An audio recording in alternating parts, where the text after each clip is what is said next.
First, just really proud of my team. They have shown great toughness and resilience all year long. Not much has been made of our potentially early in the year losing 2 starters, and yet this team just continues to work and get better. It's been great having Rori back after her injury a year ago. But this team's earned it. They've earned their way. I have been really honored to be their coach this year. They've done everything we've asked them to do and then some. The good Lord's blessed me with just an incredible group of young ladies. And for them to, our first year in the SEC, to go in there and be co-champions with South Carolina is, winning's really hard, y'all. And people think it's easy till it ain't. And this group has just continued to work hard, get better. Booker's had another All-American year, obviously, 2-time back-to-back first-team All-American, special kid, special player. All these kids, tell you, on my team, what makes them fun to be around, first of all, they're a hoot off the floor. It's a pretty loose group, but on the floor, there's so much humility in our locker room.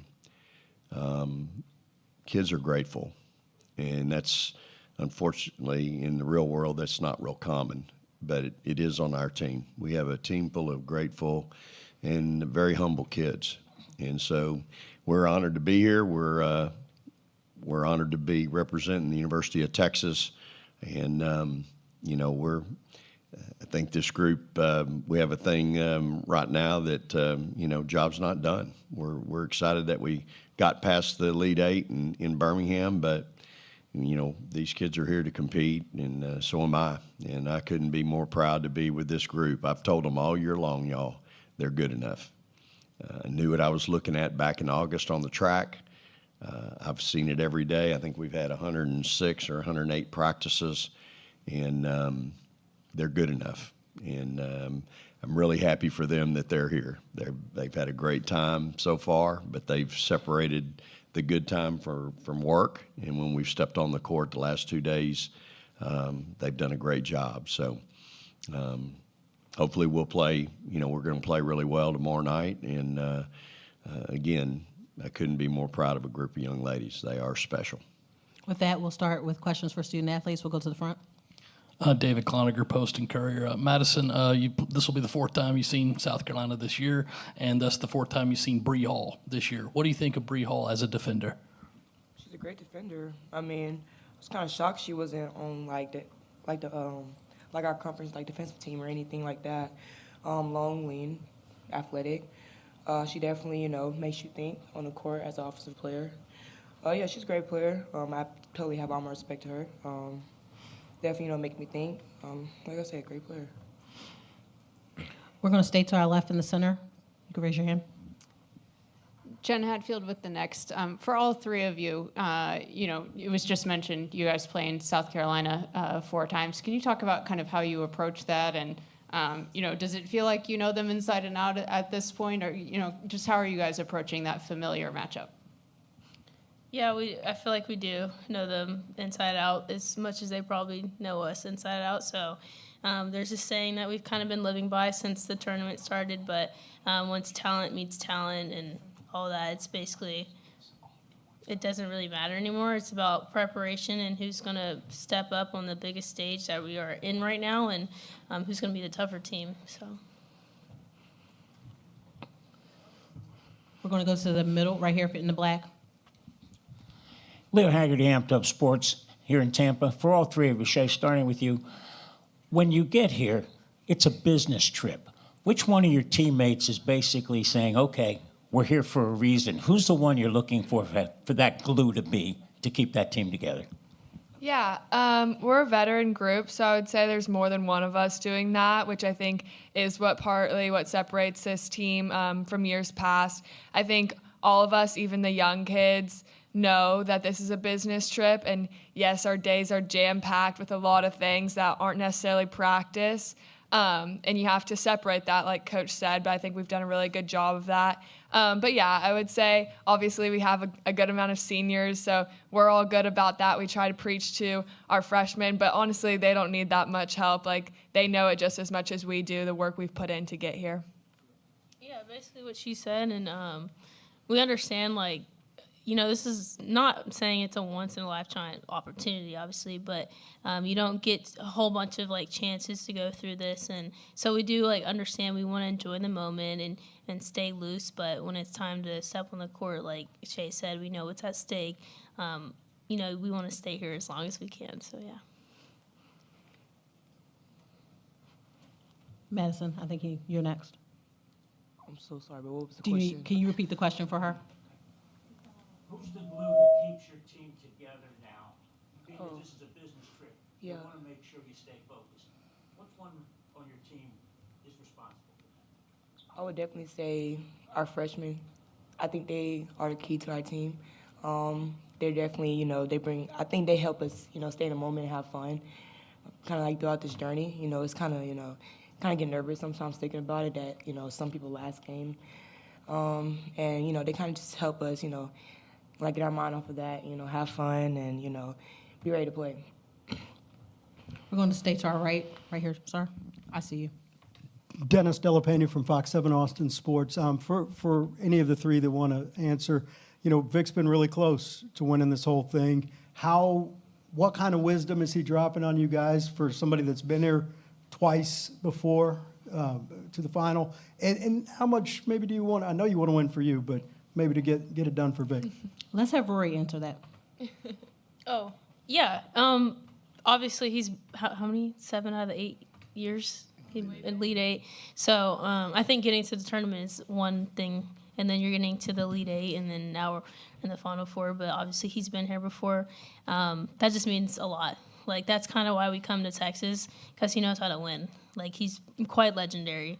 And so when we look at these games coming up, and obviously we want it for ourselves, but someone who, like, sacrifices, like, spending family time and sacrifices his sleep most times and, you know, stuff like that, like, it's so hard for us to just not want to do it for him.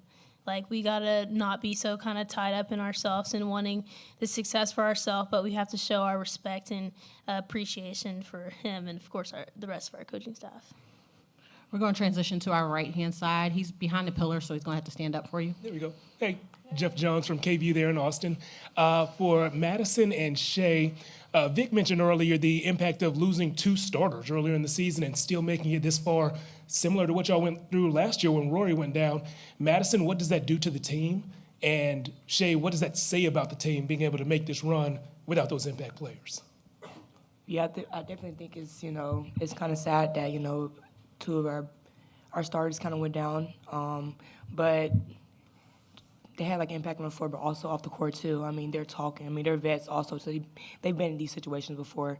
So I just think, you know, there's, like, their impact off the court as, you know, telling us, you know, things that we need to do. They're seeing stuff that we don't see as we're on the court, but they see what coach is talking about and what we need to fix. And so that's basically, you know, like some more eyes as coaches, just like on the sidelines with us. But, yeah, they're still helping our team out. Like, they're still part of the reason why we're successful as a team.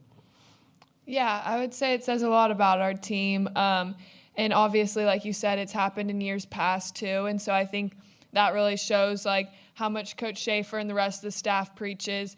Like, you never know when it's going to be your moment. So you need to be preparing every single day like it's going to be, because once it is, you don't have time to prepare just then. Like, you need to be ready for that moment. And he does a really good job, I think, about just really preaching that every single person on a team is needed, no matter what your role is, star in it.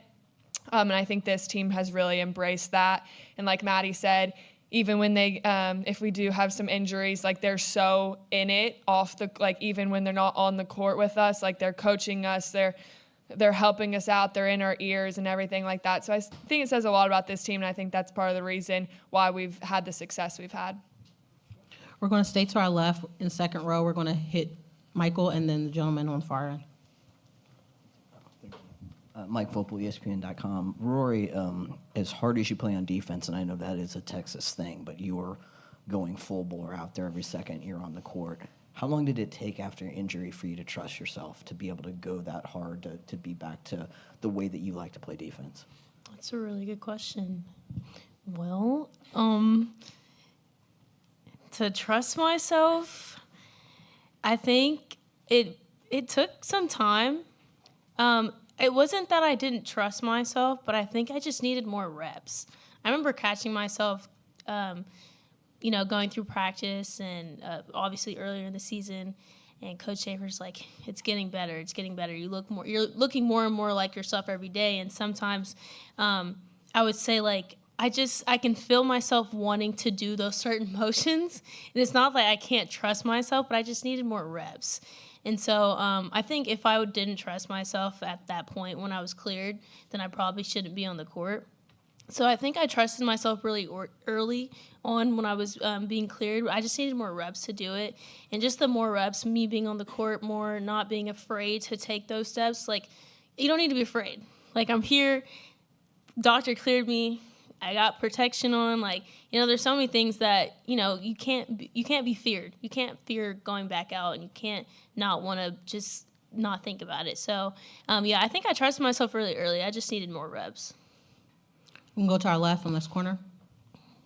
Bo Underwood, USA Today. This is for whoever wants to take it. But when it is your fourth time playing a team in a season, like, how difficult does that make it to prepare for this game when you might feel like you've covered all the ground with this opponent? Let's have Shay take this question. Yeah, I would say it's our fourth time playing them, but it's also their fourth time playing us. So it goes both ways in the sense of, like, obviously on both sides it's going to be a really well-scouted game. We're going to know play calls, all that stuff. So it's just really how you execute it. You can put in different things. I'm sure they're doing that as well. But at the end of the day, like Rory said, like, talent meets talent. It's who wants it more on that given day. So we have to go out and be ready for a tough and physical game. And really just have the energy. We're going to go to our right-hand side, gentlemen in gray, then we'll work our way over. Rory, Kurt Bowles from the Houston Chronicle.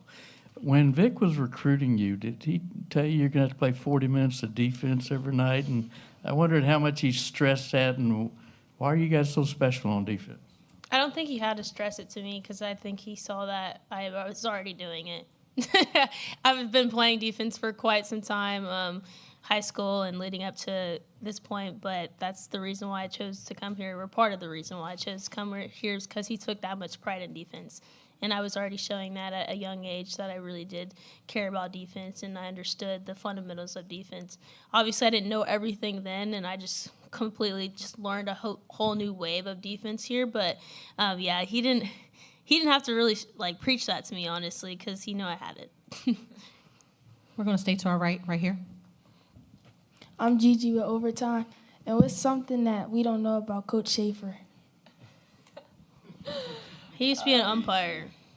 And he loved doing it. That. He used to be an umpire, and coach. he used to love doing that a lot.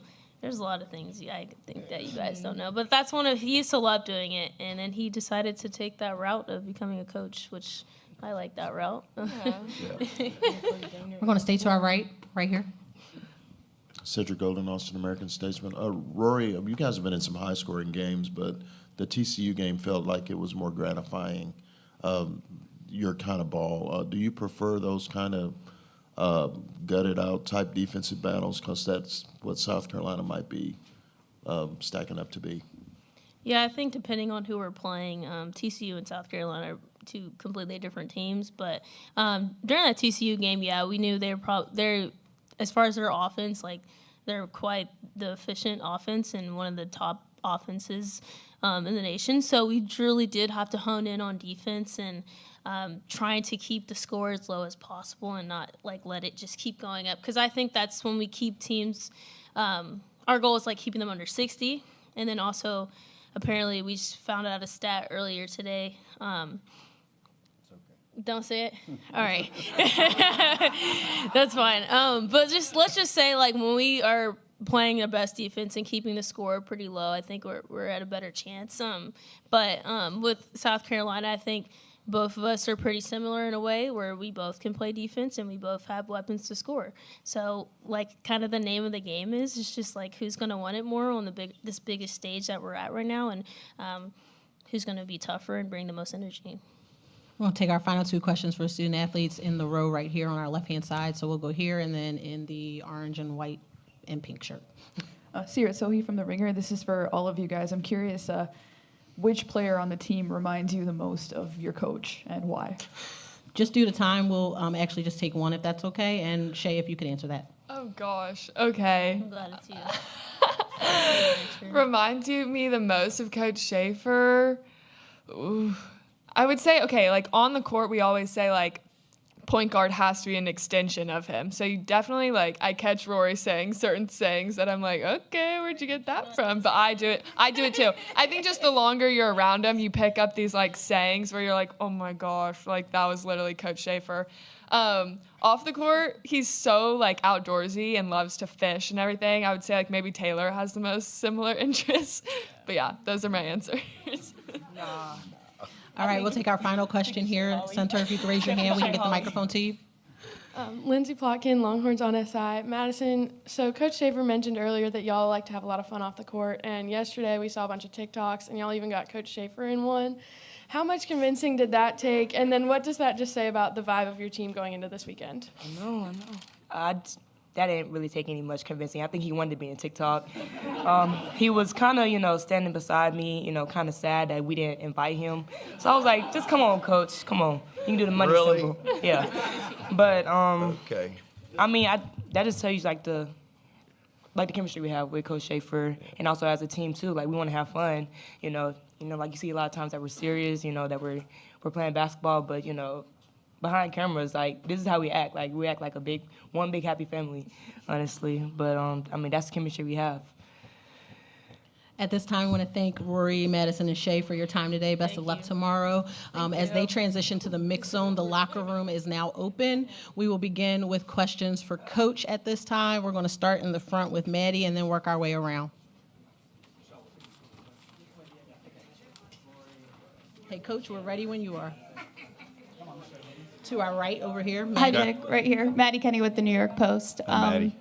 You've been coaching for a while, so I'm just curious, the fact that Gino and UConn has made 16 of the last 17 Final Fours, what does that say about their standard of excellence, and do you consider them one of the greater sports dynasties? Well, yeah, I think I mentioned this the other day. I mean, when you're a coach and you're really invested in what you do and how you do it, there's lots of coaches, y'all, that coach, and I look at them and think it's just a check to them, just like administrators, too, for that matter. But when you have somebody like Coach Auriemma, and I'll even go to Dawn, I mean, you have to respect the level of consistency of excellence that they've done it at.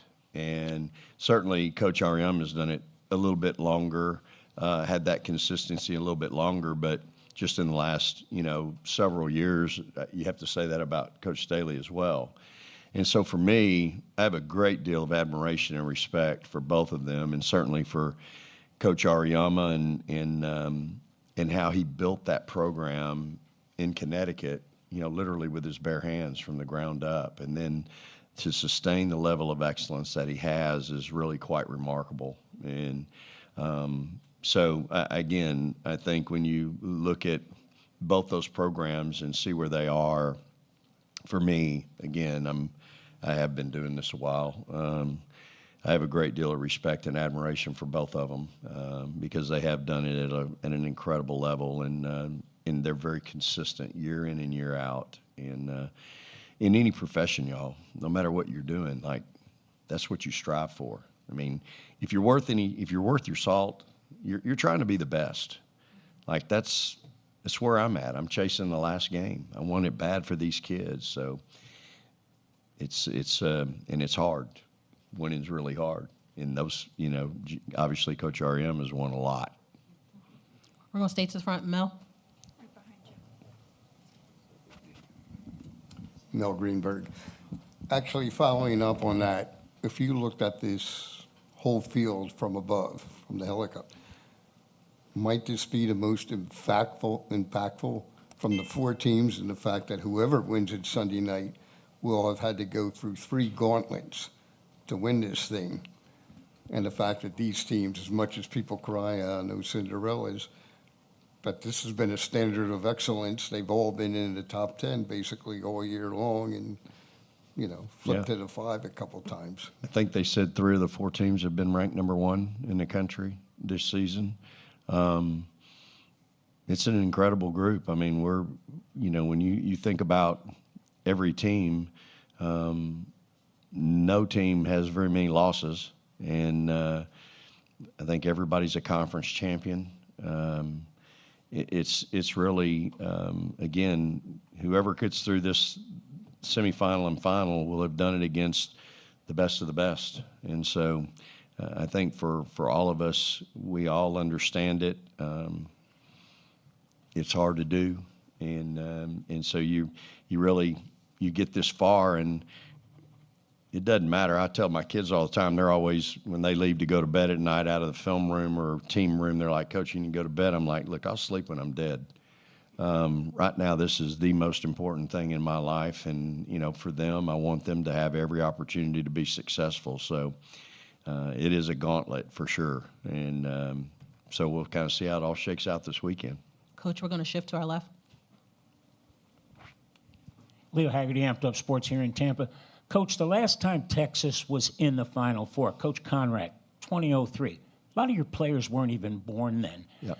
But you've been there twice. How important is it for you to have that experience to be able to relay that to your players? Yeah, actually been there 3 times. I was an assistant at A&M when we won the national championship. And so I just, you know, I told them the other night after we won in Birmingham, we got on the airplane, and before we took off, because I knew they were going to go to sleep and we weren't going to land till 2:15, I said, we're going to land, you're going to go home, wash clothes, and we're getting right back on the airplane. I said, from that moment on, you will not have a minute to yourself. I said, I realize you want to see your families. They're going to be with you, but I'm going to need y'all to really try to, if you get an hour, if you get 2 hours, you need to have that time to yourself. You need to take a nap. You need to refresh mentally as well as physically. And, you know, you can visit with family when you're done with the spring semester. Not wanting to take away from any of that, because I know all of my kids, their families are here, and certainly I want them to enjoy that. But you just get pulled from so many areas, so many different directions. And I just want them to, you know, we had a tough regional. I mean, we had to play another team from the SEC in Tennessee who's playing very well and is a really good team. Had a knockdown drag out with them. Then we had to go up against TCU, who's a conference champion. As Rory said, offensively, their efficiency's off the chart.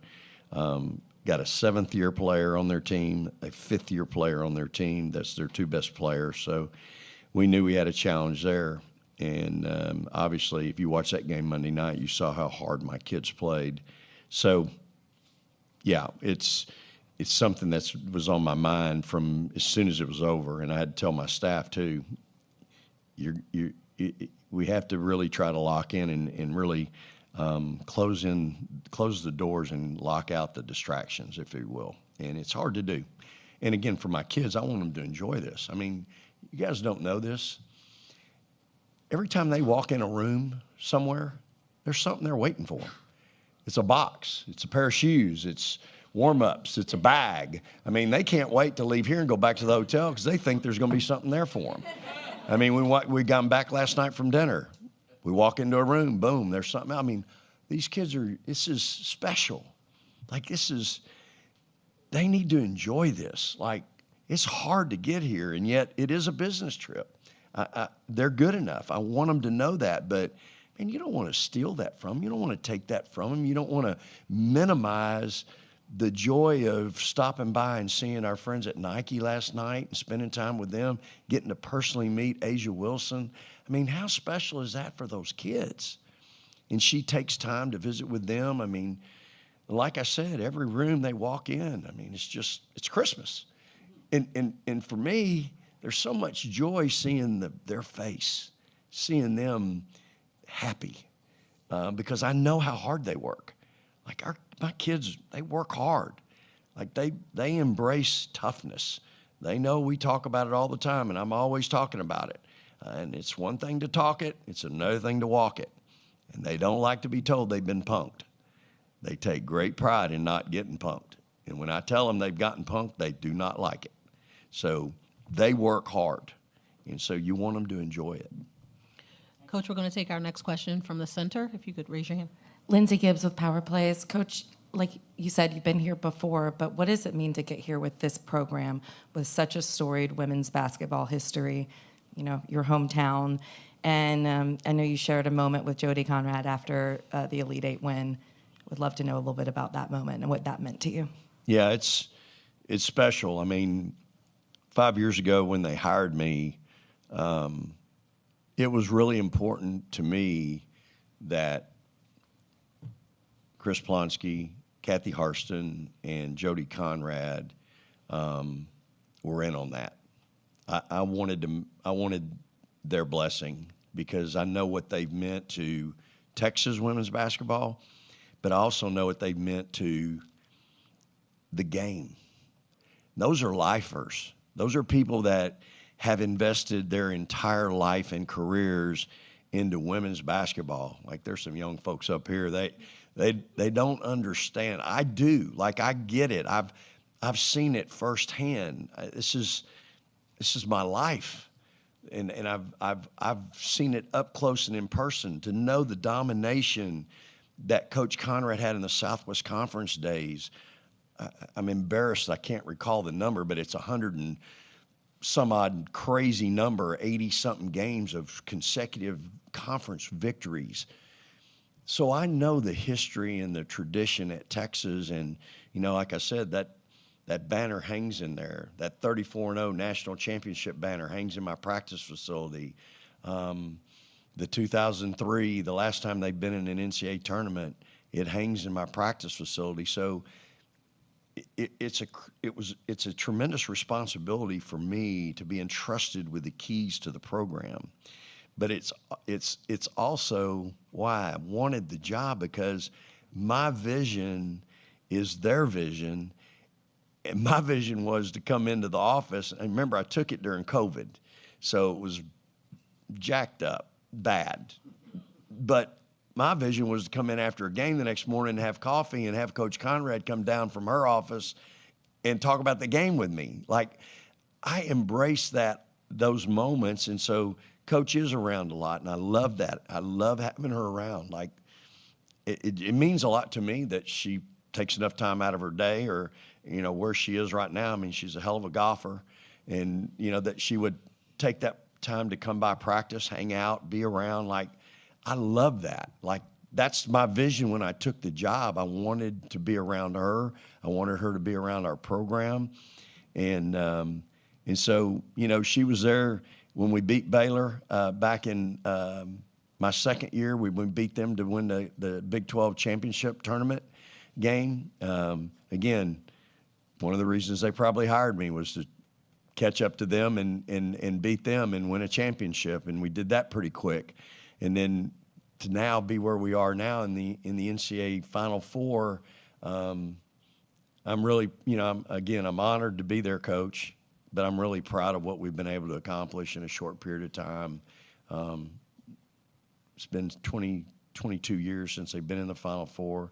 It had been 22 years since they won a conference championship, and we've won 4 in 5 years. So I have a great deal of respect and admiration for those three, because to me, they are Texas women's basketball, and I love being around them. They're just wonderful, wonderful people. We'll shift to our right, Ben. Hey, Ben Pickman with The Athletic. Is there anything you're doing differently, and maybe the answer is no, in terms of routine or just with your players in terms of film study, practice from your times at Mississippi State right now during this week? Are you guys preparing any differently for a national semi and potentially the weekend? Probably. Lots happened since 17. I know I did things different between the semifinal win and the championship game, 17 to 18. And so I would say, again, I don't claim to know it all. I don't ever think I'm done learning. I think when you're done learning, you need to hang it up. And I always, try to keep an open mind and continue to grow as a coach and learn. I think I'm more in tune with my student athletes, how they're feeling physically. If you're at a practice, if you were at mine today, I asked probably 4 or 5 of my kids, hey, how you feeling today? How are your legs? I'm just a little more in tune. I think back in 17, I was more of a suck it up, we're all right, let's go, this is what we do, that kind of thing. I think I've changed a little bit. My former players would say I'm a way softer. That's not the case, but in their eyes, 8 years ago, 10 years ago, it was this way, and now I've always had former players on my staff. And so now it's like, oh, you're way softer. Well, I don't think I am, but I do think I'm more in tune with my student athletes, and I try to listen to them and how they're doing. We're going to shift to our left-hand side. Craig White, Longhorn Radio Network. Vic, you mentioned what Coach Auriemma has done in building it from the ground up. You saw it firsthand when you were on Coach Blair's staff, building it at A&M from the ground up. What do you think in this day and age, transfer portal, NIL, everything else that's wrapped into it, is more difficult to do, to build a program from scratch or to do what you're having to do, inherit a program that won 183 Southwest Conference games and has all the tradition and all that success? Which is the more challenge? Well, I would say, Craig, again, the 183 was back, we'll just say in the day. It was in the 80s, right? I'm not sure I just inherited a roster full of, players. I mean, we played 6.5 kids that first year, and I think we were 7-7 in the league, or 8-8, and we win our first round. We were a 6 seed. We win our first round game. Then we got to play a top 10 UCLA team in the second round. We beat them. Then we have to play Maryland in the Sweet 16. They were averaging about 100 points a game, and Antonelli was telling the world Vic's not going to sleep for a week because they're going to hang 100 on him. And they scored their 60th and 61st point with 0.2 of a second on the clock, and we beat them 64-61 to go to the Elite Eight. But we weren't left with it. Shay's the only one left of that recruiting class that we inherited. She's the only one that made it past the first year. And so I don't think we were just left with a whole cupboard full of, team. So I feel like we've kind of built it from the ground up at Texas too. And so I think it is difficult. It's hard. We certainly did that at Mississippi State. In inheriting a 14 and 16 team with 6 seniors on their way out the door. So, but I think what that allows you to do is it allows you to establish a fundamental group that if you get kids that fit, we always talk about recruiting to a fit, and then you can retain them and you can develop them.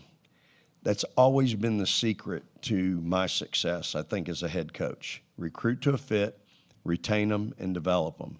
Well, the retaining piece is getting harder and harder, and there's no question about it. But if we can get them to do that, and we can get them to stay, and they'll let us coach them, I think the proof's in the pudding. And so it's something that we've taken great pride in. And again, I think you have to give my staff a ton of credit. I have the best staff. I've had some great staffs. I've been really blessed with some incredible staffs throughout my head coaching tenure. This one is incredible.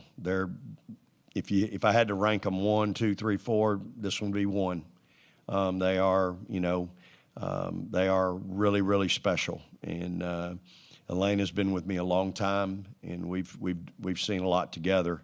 And of course, Lindsay and Blair and Sydney. Blair and Sydney both played for me on Final Four teams. Sydney won one with me, and so it's really hard to do though. But I think if you get the opportunity to build it with your bare hands and from the ground up, I think you can establish what you want done and how you want it done, so that every class after that, when they come in, those kids show them how it's done.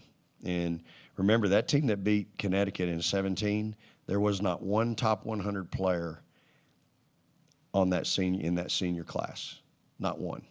We couldn't get them. Nobody was going to come that was in the top 100 at that time. So, but that senior class established what we wanted done. Unfortunately, we are at time. You So have Coach, to let one of these. They've been raising their hand every time. Please. I'll let you do it. It's your world. I'm living in it. Thank you. Jalen, please go ahead. Yeah. So I know that. You got to can you announce grab who the you mic? are. Sorry. And who you're with. Jalen Johnson, Rising Media Stars. Okay. You mentioned after that Elite Eight game that your family has taken somewhat of a hit in the times that you've been coaching, but you have had Blair along the way with you as a player, obviously as your daughter first off, but then as a player and coming to your staff. How have you seen her grow in those roles with you, and also how has that relationship been as with her being on the staff with you? Well, let's go back to when she was a player. She earned her way. Tough, took 90 charges in her career. That means she probably got trucked about 200 times. But she earned her way, made herself into an all-defensive player team in the Southeastern Conference. I mean, that's really quite remarkable. But her hard work, commitment, dedication, and again, playing for me, fair or unfair, I probably coached her harder than anybody. But I think she had the respect of the locker room and never whimpered, never said why, never complained, not 1 minute in her career. She'd come home she has a twin brother. He's our miracle. We almost lost him when he was 14, but he's a miracle. He's great now. He'd walk in the door, you never know anything happened to him. But we'd have dinner on Monday nights, or off nights during the conference, and we grew up, everybody at the dinner table. We wouldn't spread out and people be watching TV and all. We were going to sit and talk about the day. And we'd talk about the old coach. I go, well, how was practice today? She'd say, well, he was a little grumpy today. He didn't think we played very good on Sunday. Or, he was okay. He was pretty happy today. We had a big win. But we talked in those terms. It was always third sense, third term, and that's how we got through it. And we had a lot of fun doing it that way. I wanted her, when she graduated, I tried to get her to come on my staff then. I had a bunch of young guards coming in. I needed her because she had been through the hard times and she could help them navigate that. But she was hell-bent on going into y'all's job. She wanted to be in TV, wanted to be in broadcasting, and so Greg Sankey hired her at the SEC Network, and she did basketball games.